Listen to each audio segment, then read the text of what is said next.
लहान बाळ हे विनाकारण चिडत नाही, त्यामागे नक्कीच काहीतरी कारण असतं की जे पालकांनी लक्षात घेणं गरजेचं आहे आणि त्यानुसार रिएक्ट करणं सुद्धा तेवढंच आवश्यक असतं.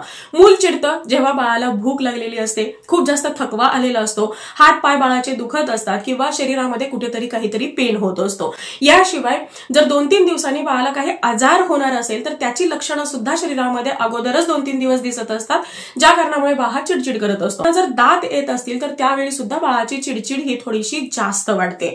जर बाळाला खूप जास्त थंडी वाजत असेल, खूप जास्त घाम येत असेल, जर खूप झोप आलेली असेल आणि बाळाला झोपायचं नसेल तर त्यावेळी सुद्धा मुलं हे खूप जास्त चिडचिड करतात.